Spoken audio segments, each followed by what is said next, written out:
अक्षरशः रस्त्यावर उतरून आंदोलन करावं लागलं. अनेक आंदोलने झाली तुमची. आज तुम्हाला इथं कलेक्टर ऑफिस समोर जे आंदोलनचं आहे, काय प्रमुख मागणी आहे तुमची? प्रमुख मागणी अशी आहे की आदिवासी विद्यार्थ्यांचे जे ॲप्लिकेशन आहे दीनदयाल उपाध्याय अंतर्गत 1200 ॲप्लिकेशन पेंडिंग आहे, ते मंजूर करण्यात यावे. बजेटमध्ये वाढ करण्यात यावी. मूलभूत सुविधांमध्ये क्वालिटी दर्जाची सुविधा दिली पाहिजे. पाणी नाही हॉस्टेलमध्ये, दर्जेदार जेवण नाही आहे, वसतिगृहामध्ये साफसफाई नाही आहे. तर विद्यार्थ्यांच्या विविध परेशानी ते हल करण्यात यावं. याच्या अगोदर पण पालकमंत्र्यांनी बरेच हॉस्टेलवर जाऊन पाहणी केली, त्याच्यामध्ये काही दखल घेतली नाही का? ते तर चॉकलेट देत आहे, फक्त काम करत नाही आहे, फक्त घोषणा आहे. पेपर फक्त घोषणा आहे, त्यांचं धोरणच आहे. काम काही नाही, फक्त घोषणा करायची. काय वाटतं, जाणून बुजून आदिवासी लाडक्या मंडळी निधी वळवण्यात आलेला आहे, अनेक अशा घटना घडल्या? त्यांची मानसिकता आहे तशी, RSSची मानसिकता नुसार ते चालत आहे. सरकार RSSची कठपुतली आहे, तर त्यांच्या धोरणानुसार ते जाणून बुजून आदिवासी विद्यार्थ्यांना, बाकी OBC असो की मायनॉरिटी असो, यांना टार्गेट करत आहे. तर पुढची भूमिका काय?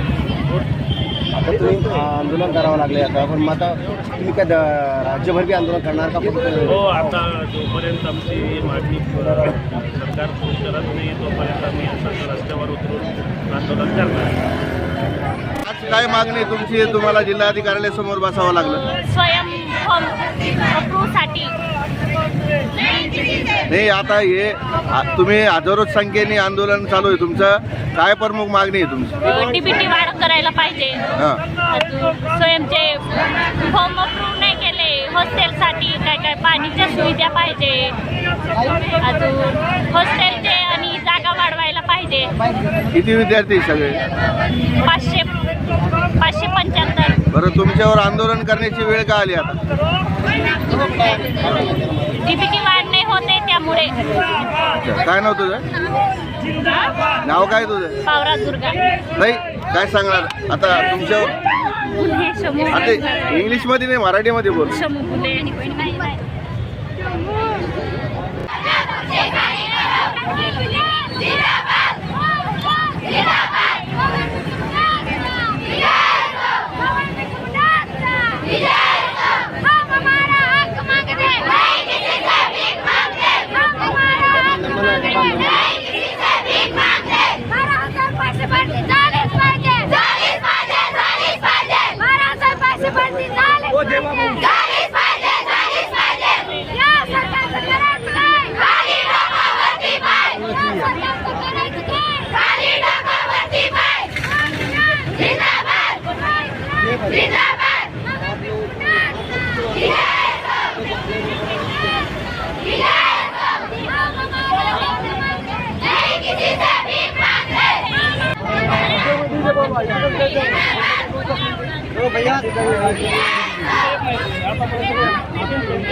मराठीमध्ये काय प्रमुख मागणी आहे तुमच्या सध्याला ताई? माझं नाव शीतल ताई आहे.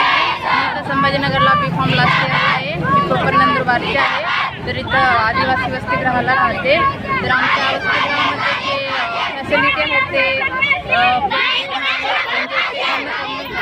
द्याव्यात म्हणून जसं की थोडं जोराने बोला. प्यायच्या पाण्याची सोय नाही आहे, कपडे धुवायच्या पाण्याची सोय नाही आहे, स्वच्छतेची अजून स्टाफ आहे देत नाही आणि DVD वगैरे वेळेवर टाकत नाही आणि अजून स्कॉलरशिप कॉलेजची स्कॉलरशिप वगैरे टाईमवरती येत नाही. खूप सारे प्रॉब्लेम्स आहेत त्याच्यामुळे मला आत्महत्या करायची आहे.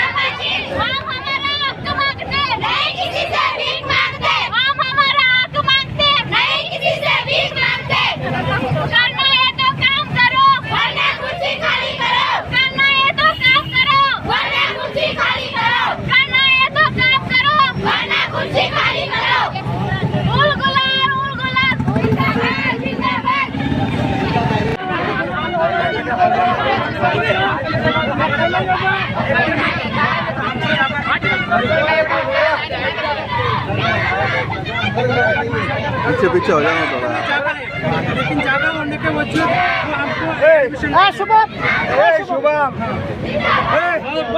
शुभम याला समजून सांगणे.